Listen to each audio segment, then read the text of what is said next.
7 नवंबर 2024 गुरुवार का दिन आप सबों का स्वागत। इक्विटी अपडेट के इस वीडियो में हम लोग बात करते हैं मार्केट रिलेटेड डेटा पॉइंट्स के बारे में। कल जो है बेसिकली ट्रम्प के आने का जो है सूचना कंफर्म हुआ। डोनाल्ड ट्रम्प जो है यूएस के नए प्रेसिडेंट अनाउंस होंगे और उसके हिसाब से अगर आप देखें तो मार्केट में रैली ज़बरदस्त देखने को मिली।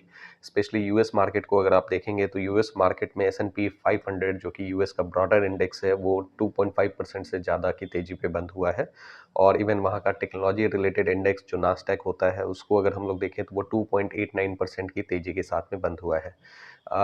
एक्चुअली डोनाल्ड ट्रम्प को प्रो मार्केट कंसीडर किया जाता है। वो मार्केट से रिलेटेड जो है बहुत सारी मतलब अच्छी चीज़ें या मार्केट को पुश करने के लिए मार्केट उनकी पॉलिसी रहती है, प्रो मार्केट पॉलिसीज़ के लिए उनको जाना जाता है। तो इस हिसाब से मार्केट जो है उनके अराइवल को एक सैल्यूट दिया है और मार्केट अच्छी खासी तेज़ी के साथ में बंद हुआ है। इसका इम्पैक्ट इंडियन मार्केट में भी देखने को मिला है। इंडियन मार्केट यूएस मार्केट अगर ऊपर की तरफ में रहेगा, मार्केट रिलेटेड एक्टिविटीज़ अगर सही होंगी, वहाँ पे कंपनीज़ को अगर सपोर्ट मिलेगा, फाइनेंशियल डिसीजंस में अगर इम्प्रूवमेंट होगी, सो डेफिनेटली इंडिया में भी डिमांड बढ़ेगा। चूँकि इंडिया बहुत सारी चीज़ें जो हैं सर्विसेज वगैरह जो है वो यूएस को सप्लाई करता है। स्पेशली अगर हम आईटी सेक्टर की बात करें तो आईटी सेक्टर जो है वो इंडिया एक्सपोर्ट ओरिएंटेड ज़्यादा वर्क होता है, स्पेशली यूएस में क्लाइंट बेस ज़्यादा होता है। उसके हिसाब से आईटी सेक्टर को भी ज़बरदस्त पुश देखने को मिलेगा। और ये जो है कल के मार्केट में रिफ्लेक्ट भी हो गया। निफ्टी ओवरऑल देखें तो 1.12% के तेज़ी के साथ में बंद हुआ है। बैंक निफ्टी थोड़ा हम्बल रहा बट उसमें भी वो पॉजिटिव टेरिटरी में जाके बंद हुआ है। मिड कैप में मोर देन 2%, स्मॉल कैप में मोर देन 2% की तेज़ी देखने को मिली। हालांकि एक matter of concern Indian market के लिए जो एफआईआईज की ह्यूज सेलिंग चल रही है वो है कल के ट्रेडिंग सेशन में भी अगर आप देखेंगे तो एफआईआईज ने लगभग 4500 करोड़ की सेलिंग की है, but which is again huge number. इसके अगेंस्ट में अगर आप देखेंगे तो डीआईआईज ने 4800 4900 करोड़ के आसपास में परचेजिंग की है। तो इस हिसाब से मार्केट को सपोर्ट मिला है और आप कह सकते हैं कि मार्केट ऊपर की तरफ में गया है। इंडियन मार्केट में वैल्यूएशंस के कंसर्न जो हैं वो उसके कारण से जो है आपके एफआईआई जो है पैसे निकाल रहे हैं और ऐसा उम्मीद किया जा रहा है कि चाइना में जिसका वैल्यूएशन चाइनीज़ मार्केट का वैल्यूएशन काफ़ी कम अभी आंका जा रहा है, उस हिसाब से एफआईआई पैसे निकाल के उधर की तरफ में पैसे डाइवर्ट कर रहे हैं।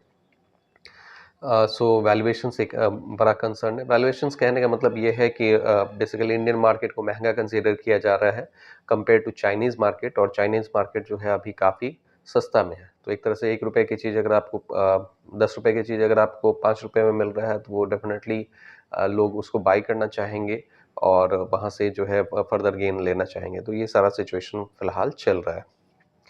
ट्रम्प के अराइवल के साथ ही क्रिप्टो मार्केट को भी अगर आप देखें, अगर आप क्रिप्टो मार्केट को ट्रैक करते हैं तो आप देखेंगे कि बिटकॉइन ने ऑल टाइम हाई अगेन एक नया ऑल टाइम हाई लगाया है, $75,000 को क्रॉस किया है, विच इज़ ह्यूज।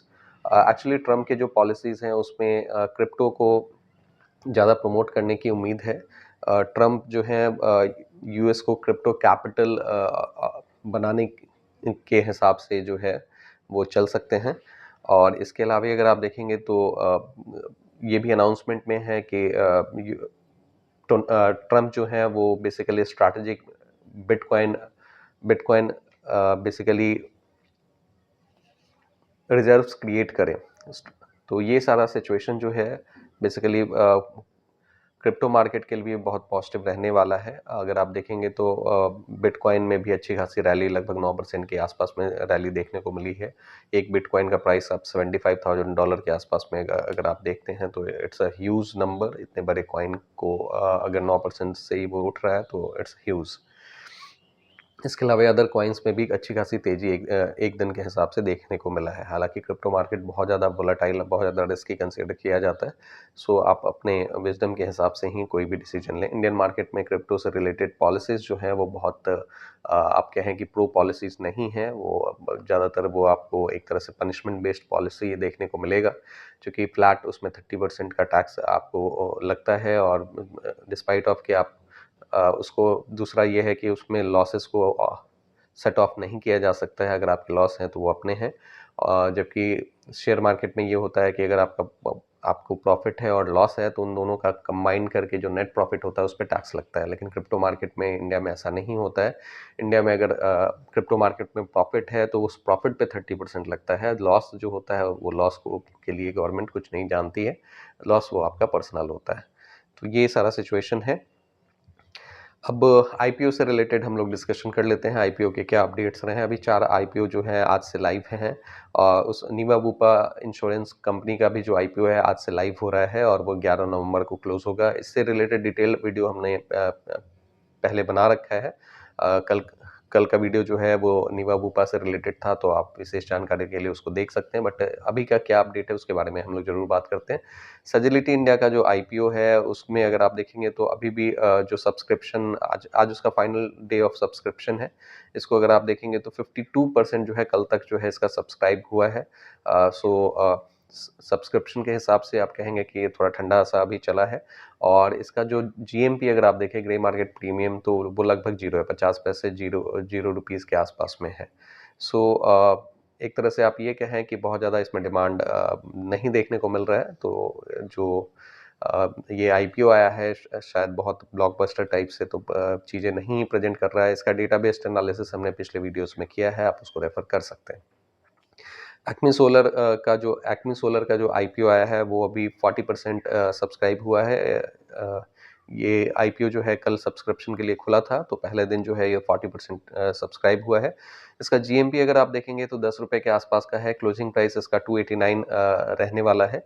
सो इस हिसाब से देखेंगे तो लगभग आप मान के चले कि 4% के आसपास में इसमें जीएमपी आपको देखने को मिल रहा है। अगेन ये इट्स नॉट ह्यूज, ये बहुत स्ट्रॉन्ग नंबर्स नहीं दिखा रहे हैं जीएमपी के हिसाब से। सो इसमें भी उम्मीद है कि बहुत फ्लैट इसका लिस्टिंग रहे। सो देखते हैं अभी ये जो है कल तक के लिए खुलेगा इसका आईपीओ सब्सक्रिप्शन के लिए। सो इसमें देखते हैं। नेक्स्ट जो है बिग नेम स्विगी का जो आईपीओ है वो कल अगेन ये सब्सक्रिप्शन के लिए खुला है और इसमें डे वन को मात्र 12% का जो है वो सब्सक्रिप्शन देखने को मिला है। और इसमें भी अगर आप जीएमपी की अगर आप बात करेंगे ग्रे मार्केट प्रीमियम लगभग 5% के आसपास में। Again it's a very humble या बहुत ही लोअर साइड का नंबर है। इसका जो क्लोजिंग प्राइस है वो 390 के आसपास में रहने वाला है। सो यहाँ पे भी अगर आप देख रहे हैं तो जीएमपी के हिसाब से बहुत अट्रैक्टिव चीज़ें नहीं दिख रही हैं, स्पेशली अगर आप लिस्टिंग के साथ जो गेन को प्ले करते हैं अगर आईपीओ में। जो आईपीओ में अगर आप पैसे लगाते हैं कि लिस्टिंग के साथ में आपको गेन मिल जाए और आप वहाँ से उसको इनकैश करके आगे बढ़ें, तो उस हिसाब से यहाँ पे अभी फ़िलहाल तीनों आईपीओज़ में बहुत अच्छे स्ट्रॉन्ग डेटा नहीं देखने को मिल रहे हैं। इवन चौथा आईपीओ को भी अगर आप देखें तो नीवा बूपा हेल्थ इंश्योरेंस का जो आईपीओ है आज से लॉन्च हो रहा है और आज से ओपन हो रहा है। और बेसिकली इसमें अगर आप देखेंगे तो इसका 74 रुपये के आसपास में इसका कट ऑफ प्राइस रहने वाला है। हालांकि इसका जीएमपी अगर देखें तो ये अभी जीरो है। So again grey market premium के हिसाब से अगर आप देखें तो जीरो पे चल रहा है, तो अगेन इसमें भी डिमांड आप इमीडिएट डिमांड उस तरह से नहीं शायद देखने को मिले, ऐसा ही इंडिकेशन मिल रहा है। जो ग्रे मार्केट प्रीमियम है वो यही बता रहा है। तो ये आईपीओ से रिलेटेड अपडेट थे। 4 आईपीओज़ लाइव हैं। आप सोच समझ के अपना डिसीजन लें। इन चारों आईपीओज़ के बारे में डिटेल डिस्कशन हमने प्रीवियस वीडियो में किया हुआ है, आप उसको रेफर कर सकते हैं। आपके अगर कुछ क्वेरीज हैं, आपको क्या लगता है क्या आपने इन आईपीओज़ में से किसी में अप्लाई किया है, आप नीचे कमेंट बॉक्स में मेंशन कर सकते हैं। आपके कुछ क्वेरीज हैं तो नीचे कमेंट बॉक्स में मेंशन करें। अगर आपको लगता है यहाँ से कुछ वैल्यू मिला है तो आप इसको लाइक करें, इस चैनल को सब्सक्राइब करें और thank you for your participation.